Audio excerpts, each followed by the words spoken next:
하나님 말씀 보겠습니다. 하나님 말씀 누가복음 13장 22절에서 35절까지 말씀입니다. 누가복음 13장 22절에서 35절까지 말씀 다 찾았으면 저와 교독하도록 하겠습니다. 예수께서 각성 각 마을로 다니사 가르치시며 예루살렘으로 여행하시더니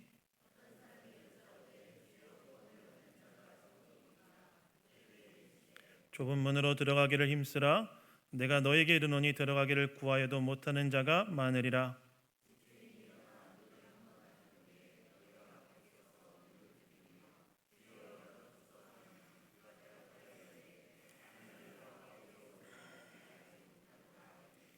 그때 너희가 말하되 우리는 주 앞에서 먹고 마셨으며 주는 또한 우리의 길거리에서 가르치셨나이다 하나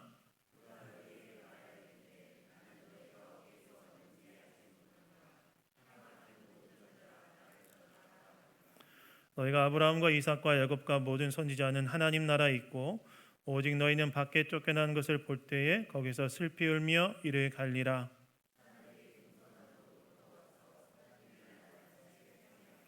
보라, 나중된 자로서 먼저 될 자도 있고 먼저 된 자로서 나중될 자도 있느니라 하시더라.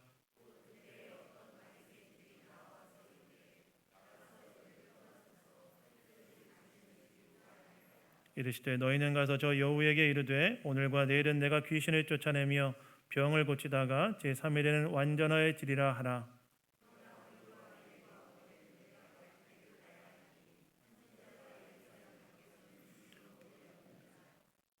예루살렘아 예루살렘아 선지자들 죽이고 내게 파송된 자들 돌로 치는 자여 암탉이 제 새끼를 날개 아래 모음같이 내가 너희의 자녀를 모으려 한 일이 몇 번이냐. 그러나 너희가 원하지 아니하였도다.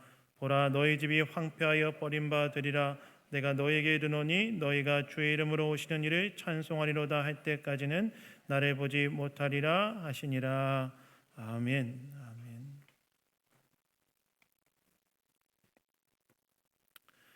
구원받은 자라는 제목으로 하나님 말씀 나누기 원합니다. 여러분, 저와 여러분이 예수를 믿을 때 저와 여러분이 받는 것이 있습니다. 저와 여러분이 예수를 믿을 때 저와 여러분이 받는 것은 무엇입니까? 바로 구원을 받죠. 그래서 예수를 믿을 때 우리에게 우리의 죄를 위하여 십자가의 대속의 죽음을 당하신 예수님의 십자가의 사역이 적용되어져서 우리는 죄로 인한 심판으로부터 구원을 받게 되는 은혜를 누리게 돼요. 그러니까 저와 여러분이 예수를 믿을 때 받게 되는 것은 무엇이냐? 저와 여러분이 예수를 믿을 때 죄로 인한 심판으로부터 구원을 받게 된다는 것입니다. 저와 여러분이 그래서 예수를 지금 믿고 있다면 하나님 앞에서 구원받은 자, 죄로 인한 심판으로부터 구원받은 자라고 할 수 있습니다. 그렇다면 구원받은 자의 그 이후의 특징은 무엇이고 구원받은 자의 삶은 어떤 삶이냐? 오늘 이 본문이 오늘 우리에게 주는 교훈이 있는데요. 오늘 말씀을 통해서 구원받은 자는 어떤 자인가?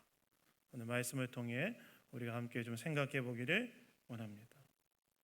첫 번째, 구원받은 자는요, 구원의 가치를 아는 자라는 거예요. 구원받은 자는 어떤 자냐? 구원의 가치를 아는 자라는 것입니다. 여러분, 오늘 본문 22절을 보시면 이렇게 나오죠. 예수께서 각성 각 마을로 다니사 가르치시며 예루살렘으로 여행하시더니라고 이야기 나옵니다. 예수님께서 현재 어디를 향해 여행 중이었다고 이야기하고 있냐면 예루살렘을 향해 여행 중에 있으셨다는 거예요. 여러분, 왜 예수님께서는 예루살렘을 향해 가고 계셨을까요? 그것은 바로 예수님께서 이 땅에 오신 궁극적인 사명, 즉 죄인인 인간들을 구원하기 위해 십자가에서 생명을 주시기 위해서 가시는 길이었어요. 실제로 누가복음 9장 51절에 보시면 누가복음의 저자인 누가가 예수님께서 예루살렘을 향해 가기로 결정하신 이유에 대해 기록하고 있는데 이렇게 기록하고 있습니다. 한번 들어보십시오. 예수께서 승천하실 기약이 차감해 예루살렘을 향하여 올라가기로 굳게 결심하시고, 예수님께서 예루살렘을 향하여 올라가시기로 결심하신 이유는 무엇이었다고 이야기하고 있습니까? 승천하실 기약이 찼기 때문이라는 거예요. 이 말은 무슨 말입니까? 이제 이 땅에서의 모든 사역을 마무리하고 하나님 아버지께로 돌아가실 때가 가까이 왔음을 알았기 때문에 예수님께서 담당하셔야 될 마지막 사명, 즉 인간들의 죄를 대신 지시고 십자가의 대속의 죽음을 당하기 위하여 예루살렘을 향해 올라가셨다는 거예요. 승천하실 기약이 차감해, 즉 이 땅에서의 모든 사역을 마무리하시고 하나님 아버지께로 돌아가실 때가 이제 임박했다는 사실을 아시고, 예수님께서는 이 땅에서의 마지막 사명, 그리고 예수님이 이 땅에 오신 궁극적 사명인 인간들의 죄를 대신 지고 십자가의 죽음을 당하기 위하여 예루살렘을 향하여 올라가셨다는 거예요. 여러분, 이 말은 어떤 말일까요? 이 말은 어떤 말이냐면 예수님께서 예루살렘을 향해 올라가셨던 이유는 바로 저와 여러분을 위하여 올라가신 거라는 것입니다. 왜 그렇습니까? 예수님께서 십자가의 대속의 죽음을 당하실 때 십자가에서 지신 죄는 저와 여러분의 죄도 있기 때문에 그렇죠. 예수님이 예루살렘 십자가에서 돌아가실 때 그때 지신 죄는 모두 포함되어 있습니까? 저와 여러분의 죄도 포함되어 있기 때문에 예수님께서 예루살렘을 향해 올라가던 그 길은 바로 저와 여러분을 위해 올라가는 길이었다는 거예요. 다시 말해서 오늘 본문에서 예수님께서 예루살렘을 향해 가셨다는 이 기록은 저와 여러분의 죄를 대신 지고 십자가에 죽으시기 위하여 예루살렘을 향해 올라오게 하신 중이셨다는 거예요. 다른 사람의 이야기가 아니라 저와 여러분과 관련된 이야기라는 것입니다. 그래서 여러분, 우리는 예수님의 이러한 걸음 속에서도 저와 여러분을 향한 주님의 사랑을 발견해야 됩니다. 여러분, 죽음이 기다리고 있다는 사실을 뻔히 알면서도 죽음을 향해 나아가는 사람이 어디 있겠습니까? 죽음이 기다리고 있다는 걸 뻔히 알면서도 거기를 향해 나아가는 사람이 어디 있겠습니까?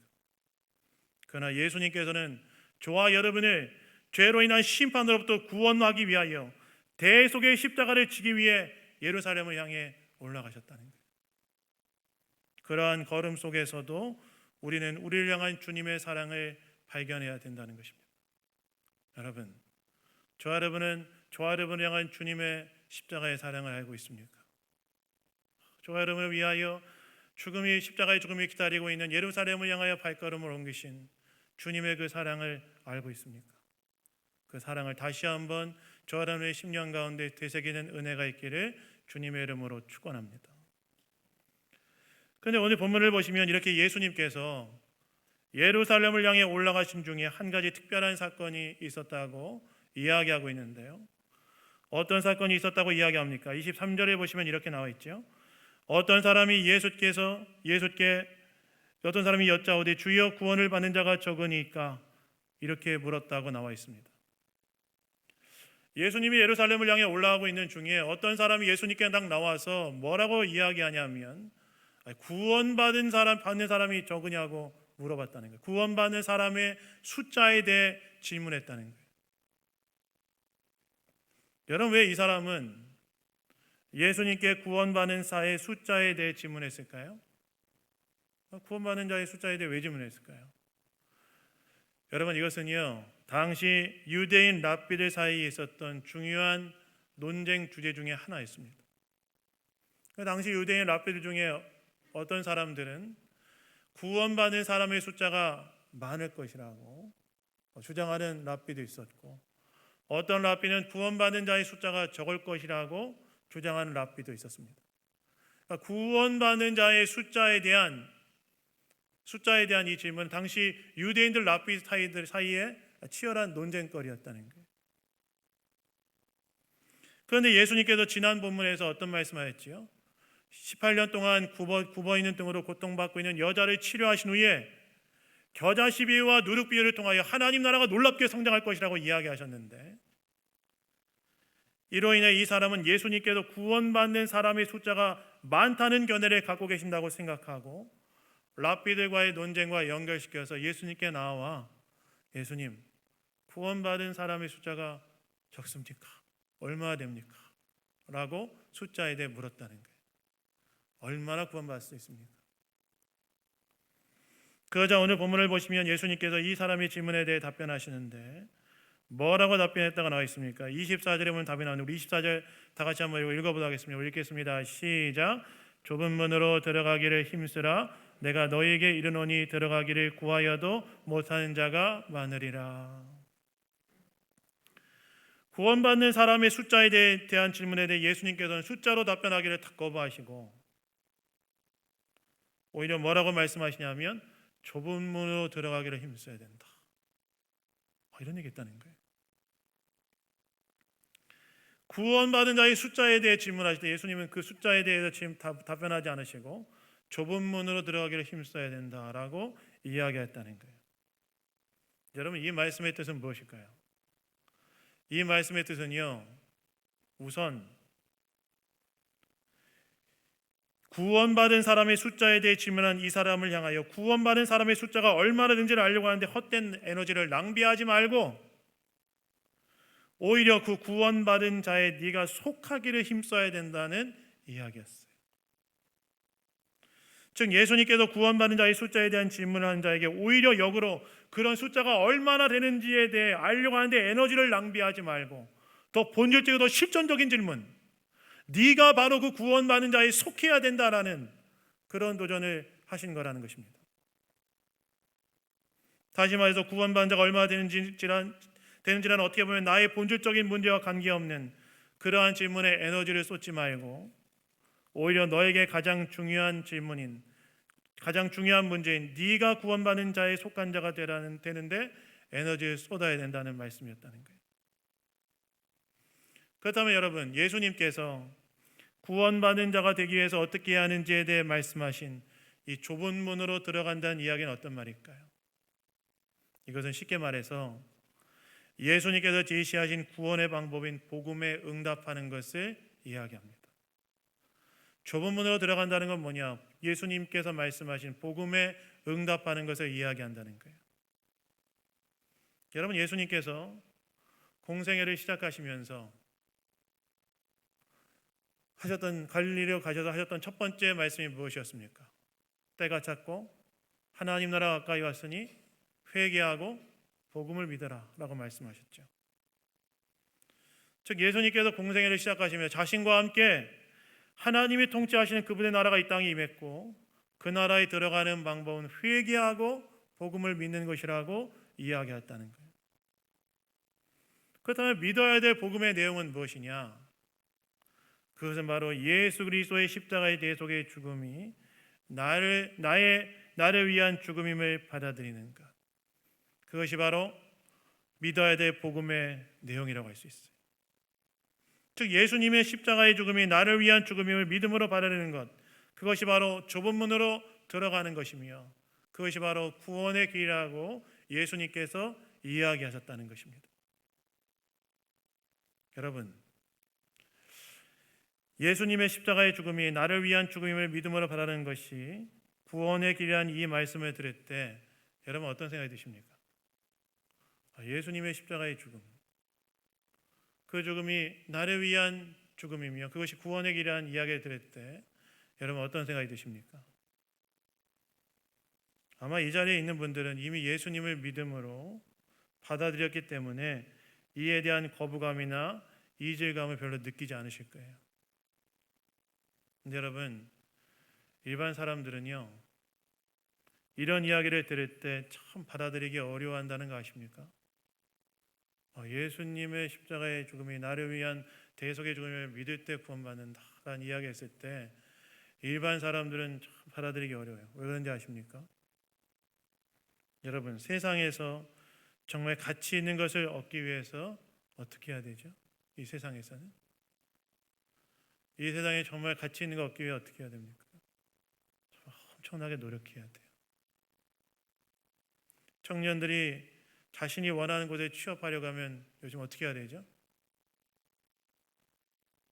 엄청나게 노력해야 됩니다. 즉 세상에서 정말 좋은 것을 얻기 위해서는 엄청난 수고를 해야 된다는 거예요. 그런데 굉장히 가치 있다고 여겨지는 구원을 어떤 수고도 없이 믿음으로 받는다고 하니까 잘 이해가 되지 않고 받아들여지지 않는 거예요. 그런데 여러분, 사실 우리 입장에서 대가를 지불하지 않았을 뿐이지 우리가 믿음으로 구원받을 수 있도록 이미 엄청난 대가를 지불한 분이 계시죠. 그분이 누구입니까? 바로 예수 그리스도시죠. 성자 되신 예수님께서는 우리를 죄에서 구원하기 위하여 우리가 지불해야 될 죄에 대한 대가를 십자가에서 생명을 주심으로 대신 지불하지 않았습니까? 다시 말해서 하나님의 아들 성자 하나님께서 우리를 위해 십자가에 생명을 주시는 대가를 지불하셨기 때문에 우리는 믿음으로 구원받을 수 있게 되었다는 거예요.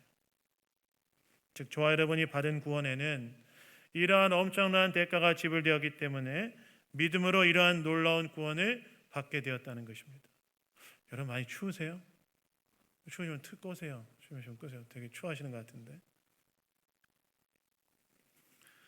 여러분, 여기에서 우리는 구원받은 자가 어떤 자인지에 대해 한 가지 깨닫게 되는 것이 있습니다. 무엇일까요? 구원받은 자는 어떤 자냐? 구원에는 이렇게 놀라운 대가가 지불되어져 있다는 사실을 알고 내가 받은 구원을 정말 귀하게 여기고 나를 구원하신 분을 정말 존귀하게 여기는 자, 그 자가 구원받은 자라는 거예요. 다시 말해서 구원받은 자는 어떤 자이냐? 나에게 주어진 구원을 정말 귀하게 여기고 나를 구원하신 분 예수 그리스도를 정말 존귀하게 여기는 자, 그 자가 바로 진짜 구원받은 자라는 것입니다. 여러분, 여러분에게 정말 소중한 것이 있다면 그것을 누군가 그것을 보호해 주거나 지켜줬다면 여러분 어떤 마음이 드시겠습니까? 여러분에게 가장 소중한 거 있다면 뭐가 있습니까? 아마 자녀들을 키우시는 분들은 자녀가 가장 소중하겠죠. 그런데 만약 여러분의 자녀가 어떤 죽을 위기에 놓여 있었는데 누군가가 그 자녀를 구해줬다면 여러분 그 사람에게 어떤 마음이 들까요? 참 감사한 마음이 들겠죠. 평생 은인으로 여기며 살 것입니다. 마찬가지라는 거예요. 예수를 통해 구원받은 자는 어떤 자냐? 내가 받은 구원을 정말 귀하게 여기고 나에게 그런 구원을 주신 십자가의 생명을 주신 예수님을 그 어떤 것보다 가장 귀하게 여기는 자, 그 자가 바로 구원을 받은 자, 그 사람이 바로 구원을 받은 자로서 보이는 특징이 바로 그것이라는 것입니다. 그래서 여러분, 오늘 저와 여러분 한번 돌아보기 원합니다. 이 주일 아침에 저와 여러분 한번 돌아보기 원합니다. 나는 정말 내가 받은 구원을 정말 귀하게 여기고 있으며 나를 구원하신 예수님을 가장 존귀하게 여기고 있는지 한번 돌아보고 점검해 보기를 원합니다. 사실 여러분, 예수님께서 유대인들에게 구원의 방법으로 믿음을 이야기했을 때 그들은 충격을 받았을 거예요. 왜요? 그들은 무엇이 그들을 구원한다고 믿었습니까? 아브라함의 자손이란 혈통이, 율법을 지키는 행위와 공로가 그들을 구원한다고 믿었어요. 그런데 예수님께서 믿음을 말씀할 때 정말 충격받았을 거예요. 그런데 여러분, 사실 유대인들이 생각했던 혈통과 행위와 공로가 정말 사람을 구원할 만큼 의롭게 할 수 있습니까? 없습니다. 오직 구원의 유일한 방편이 흠없고 점없는 예수 그리스도의 십자가의 죽음과 그 보혈에 대한 믿음이 사람을 구원받게 한다는 거예요. 그러니까 얼마나 놀라운 일입니까? 그래서 문 한번 돌아보십시오. 나는 정말 예수님을 가장 존귀하게 여기며 그분이 주신 구원을 귀하게 여기고 있는가? 한번 돌아보시고 점검해 보십시오. 사실 우리가 얻은 구원과 우리를 구원하신 그리스도를 어떻게 여기는 것과 우리의 신앙생활이 참 긴밀한 관계가 있습니다. 그래서 오늘 나는 정말 내가 받은 구원과 나를 구원하신 예수님을 어떻게 여기는지 한번 돌아보시고 그분이 나에게 주신 구원을 가장 귀하게 여기고 그분을 가장 존귀한 자리에 다시 모시시는 저와 여러분의 삶이 다 되기를 예수님 이름으로 축원합니다. 돌아보세요. 그래서 나는 그분을 정말 귀하게 여기고 있는가? 예수님을 가장 존귀하게 여기고 있는가? 돌아보시고 다시 그분을, 구원을 가장 귀하고 존귀한 자리에 모시는 저와 여러분의 삶이 다 되기를 주님의 이름으로 축원합니다. 두 번째, 구원받은 자는 어떤 자냐? 삶의 변화가 있는 자라는 거예요. 삶의 변화가 있는 자. 여러분 오늘 본문을 보시면 구원받는 자의 숫자에 대해 묻는 사람에게 좁은 문으로 들어가라고 도전하신 예수님께서 25절부터 27절까지 한 가지 비유를 말씀하시는데요. 어떤 비유를 말씀하시느냐? 집주인이 집의 문을 닫는 비유를 말씀하세요. 근데 오늘 본문을 보시면 집 안에 들어오지 못한 자들의 말이 나오는데 문 안으로 들어가지 못한 자들이 집주인에게 문을 열어달라고 요청하면서 뭐라고 이야기합니까? 자신들은 주님 앞에서 먹고 마셨고 주님께서 가르치는 가르침을 들었다고 이야기하면서 우리를 들여보내달라고 이야기해요. 그러니까 자신들은 주인과 관계가 있기 때문에 그 집에 들어갈 자격이 있다는 거예요. 그러자 집주인이 뭐라고 이야기했다고 예수님 말씀하시죠? 27절에 보시면 이렇게 나오죠. 그가 너희에게 말하여 이르되 나는 너희가 어디에서 왔는지 알지 못하더라. 행악하는 모든 자들아 나를 떠나가라 하리라. 집주인이 뭐라고 말한다는 거예요? 뭐라고 말한다는 거예요? 그들을 알지 못한다는 거예요. 그러면서 그들에 대한 집주인의 말이 충격인데 그들 향해 무엇이라고 말합니까? 행악하는 자들 이렇게 말해요. 이 말은 무슨 말이냐? 정말 집주인과의 관계를 맺는 자들은 삶의 변화가 있을 수밖에 없는데 문 안으로 들어오지 못한 자들은 뭔가 집주인과 관계가 있는 것처럼 보였지만 삶의 변화가 없기 때문에 그러지 않았다는 거예요. 여러분 이 비유는 무슨 말일까요? 정말 예수를 알고 믿음으로 영접한 자들은 삶에 있어서 변화가 있다는 거예요. 악을 행하지 않고 예수의 뜻을 행하는 것으로 삶의 변화가 일어난다는 거예요. 다시 말해서 구원받은 자의 중요한 특징 중 하나는 무엇이냐? 바로 구원받은 자는 예수의 뜻을 행하는 방향으로 삶이 자꾸만 변해간다는 거예요. 저 여러분이 예수를 믿을 때 저 여러분 예수님을 누구로 영접합니까? 구주로 영접하죠. 구원자이자 주인으로 영접합니다. 즉 예수님을 영접할 때 우리는 그분을 나의 구원자로만 영접할 뿐만이 아니라 구원자로만 영접하는 것이 아니라 주인으로도 영접한다는 거예요. 예수를 믿고 나면 뭐가 바뀐다는 거예요? 삶의 주인의 자리가 바뀐다는 거예요. 예수 믿기 전에는 내가 내 삶의 주인의 자리에 앉아 있었다면 예수 믿고 난 다음에는 삶의 주인의 자리가 예수님으로 바뀌고 그렇게 예수를 주인으로 모신 자들은 어떻게 될까요? 삶이 그분의 뜻대로 조금씩 변화되어 가겠죠. 그래서 여러분 구원은요 믿음으로 받지만 삶으로 증명된 거예요. 여러분 이거 되게 중요합니다.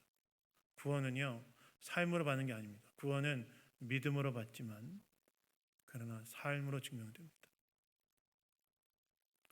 구원받은 자는 반드시 삶의 변화가 일어납니다. 예수님 뜻을 따라 살아가는 방향으로 삶의 방향이 변화돼요. 적어도 그렇게 못 살아도 그렇게 살지 못하는 것에 대한 심적인 고통 정도는 있어요. 그래서 여러분 정말 내가 구원받았다면 우리가 한번 점검해 봐야 될 것이 있습니다. 내 삶의 변화가 일어나고 있는가? 나는 작년과 비교해 봤을 때, 재작년과 비교해 봤을 때, 3년 전과 비교해 봤을 때 예수 믿는 자로서의 삶이 정말 정말 예수님 뜻대로 변화되고 있는지를 한번 점검해 봐야 돼요. 왜 그렇습니까? 구원은 삶으로 드러나기 때문에 그래요. 제가 전에 섬겼던 교회에 한 여자 집사님이 계셨어요. 성품이 참 좋으셨어요.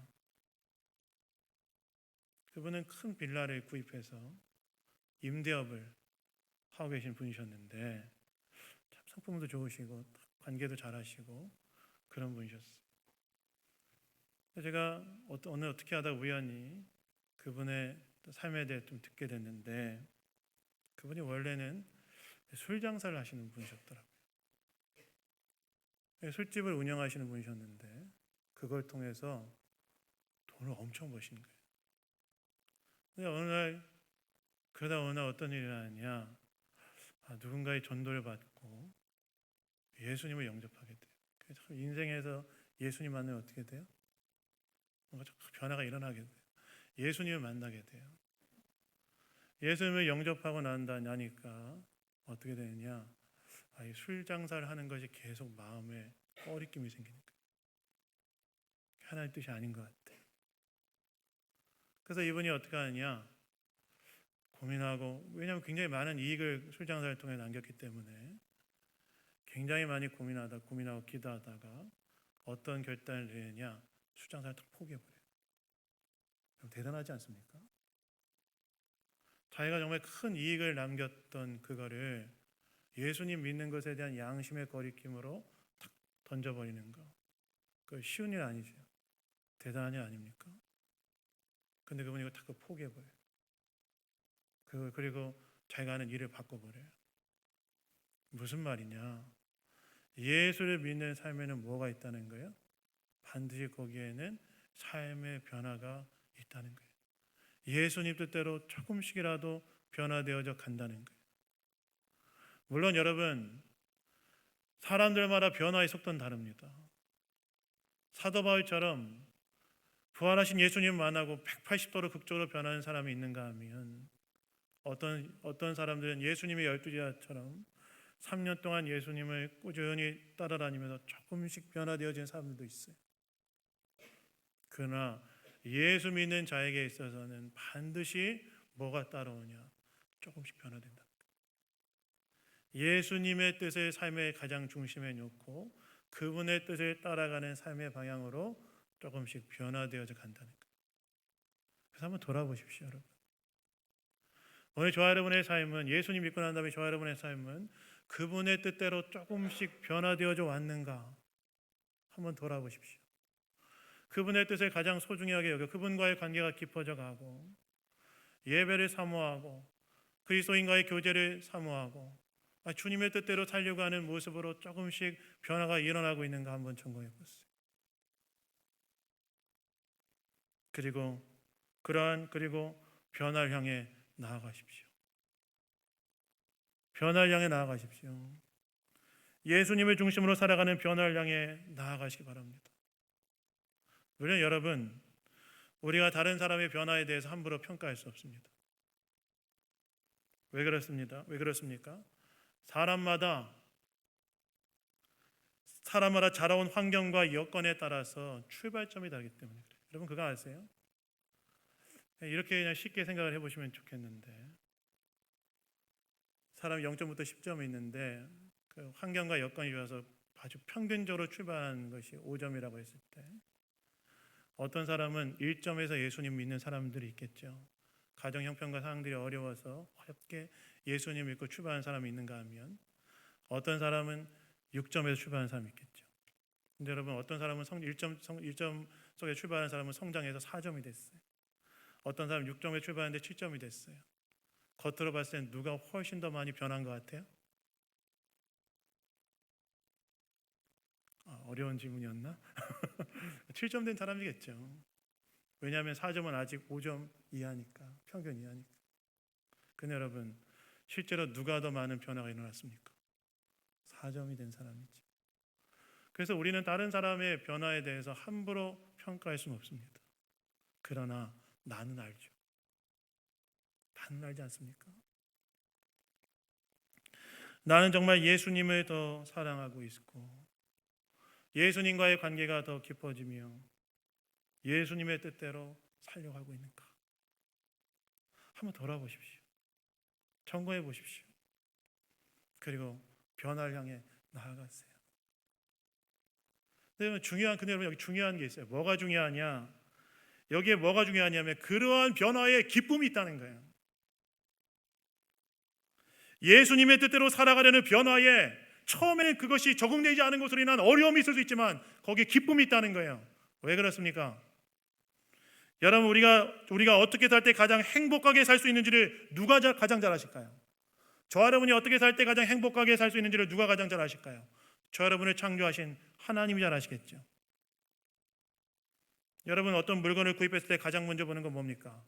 아주 좋은 기계가 왔을 때 가장 먼저 보는 게 뭐죠? 사용 설명서 보지 않습니까?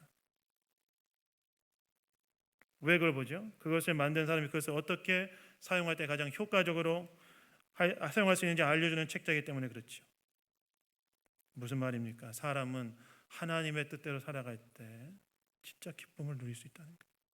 세상에 줄 수 없는 기쁨을 얻을 수 있다는 거예요. 또 놀라운 것이 있습니다. 그게 뭐냐? 그 변화에는 축복이 있어요. 무엇보다 하나님과의 관계를 주시는 영적인 축복이 있습니다. 그리고 삶에 부어주시는 축복이 있습니다. 여러분 아브라함을 보십시오. 그의 아들 이삭을 모리아 땅의 산에 바치라는 테스트를 통과하고 난 후에 하나님께서 노년의 아브라함을 어떻게 했다가 나와 있죠? 범사에 축복하셨다라고 나와 있습니다. 그래서 여러분 변화를 향해 나아가십시오. 조금 더 예수님의 뜻대로 살기로 결단하십시오. 그분 중심으로 살기로 결단하십시오. 실패해도 괜찮습니다. 완전하지 않아도 괜찮습니다. 신앙이라는 것은 완성이 아니라 과정이기 때문에 괜찮습니다. 과거에 한 번도 안 했다가 한 번 하면 그거 귀한 것입니다. 그렇게 생각해야 돼요. 그래서 변화를 향해 나아가십시오. 예수님과의 관계에 우선순위를 두시고 예배를 사모하시고 목장 모임에 참여하시고 사안 공부도 참여하십시오. 그런 변화에 반드시 주님 주시는 기쁨과 축복이 있는 줄로 믿습니다. 그래서 변화를 향해 나아가. 마지막으로는요, 구원을 받은 자는 교회 성도들이 하나님이 나에게 주신 가족임을 기억하고 그들로 인해 감사하고 기뻐하는 자라는 거예요. 여러분 오늘 보면 24절부터 30절에 보시면 예수님께서 구원에 대한 비유를 하실 때 가정의 용어를 사용해서 이야기하세요. 그래서 25절에 집주인이 문을 열고 닫는 것, 29절에 가정에서 베풀어지는 잔치, 27절과 8절에 가정의 경계를 사용하셔서 구원에 대해 설명하십니다. 물론 이것은 예수님께서 사람들에게 구원을 촉구하는 말씀이었지만 역으로 따지자면 구원받는 자들이 무엇을 누리게 되는지에 대해 간접적으로 말씀하신 것이기도 했는데요. 구원받은 자들은 뭘 누리느냐? 하나님을 아버지로 모신 가족 공동체의 일원이 되는 걸 누리게 된다는 거예요. 실제로 에베소 2장 19절에 보시면 바울이 뭐라고 말하죠? 그러므로 이제부터 너희는 외인도 아니요 나그네도 아니요 오직 성도들과 동일한 시민이요 하나님의 권속이라 이렇게 나와 있죠. 하나님을 아버지로 모신 가정의 구성원이 되었다는 거예요. 그렇다면 오늘 저와 여러분에게 있어 하나님을 아버지로 모신 가족들은 누구일까요? 오늘 저와 여러분의 옆에 있는 믿음의 식구들이죠. 그래서 여러분 구원받은 자는요 어떤 자들이냐? 나와 함께 주님을 섬기고 있는 교회 성도들이 하나님께서 나에게 주신 가족임을 기억하며 정말 그들로 인해 감사하고 기뻐하는 자, 그가 구원받은 자라는 거예요. 그래서 여러분의 목장 식구들, 교회 식구들, 그들을 보면서 감사하시기 바랍니다. 감사하세요. 여러분의 목장의 목자들 생각할 때 감사하세요. 제가 보면요 목사인 저보다 훨씬 더 목장 식구들을 기억하고 기도하고 마음을 쓰는 사람들이 목자들입니다. 진짜 그래요. 그리고 여러분의 목장 식구들, 교회 식구들 정말 아끼세요. 제가 결혼하고 독립하고 난 후에 정말 더 많은 시간을 보내고 정말 마음을 많이 나누는 자 누군지 아십니까? 그 혈육보다도 교회 식구들이 참 귀한 자들 아닙니까? 나를 위해 마음 써주고 기도해 준 자들 그들이에요. 구원받은 자는 어떤 자냐? 하나님을 아버지로 모시고 내 옆에 있는 교회 식구들은 나의 가족임을 기억하고 그들로 인해 진짜 감사하고 기뻐하는 자다. 그래서 여러분, 구원받은 자로서 나에게 이런 귀한 교회 식구들을 허락하신 주님께 감사하시는 저 여러분 되기를 주님의 이름으로 축원합니다. 그래서 구원받은 자는 어떤 자일까요? 구원의 가치를 알고 나를 구원하신 예수님을 존귀하게 여기는 자입니다. 구원받은 자는 구원은 삶으로 증명된 자임을 알고 변화되어져 가는 자입니다. 구원받은 자는 교회 성도들을 하나님께 나에게 허락하신 가족임을 알고 그들로 인해 감사하고 기뻐하는 자입니다. 여러분, 우리는 바로 이렇게 구원받은 자의 모습이 나타나는 자들입니까? 그러한 모습으로 더 귀하게 빚어져 가는 저와 여러분의 삶이 다 되기를 예수님 이름으로 축원합니다. 잠깐 우리 기도하겠습니다. 하나님 감사합니다. 오늘도 말씀을 통해 우리에게 이야기해 주시니 감사드립니다. 구원받은 자로서 구원을 귀하게 여기고 주님의 뜻대로 삶을 변화시켜가며 교회 식구를 정말 사랑으로 귀하게 여기는 자들로 우리가 더 귀하게 빚어져 갈 수 있도록 역사하여 주시옵소서. 모든 것 주님께 감사드리며 우리를 구원하신 예수 그리스도의 이름으로 기도드렸습니다. 아멘.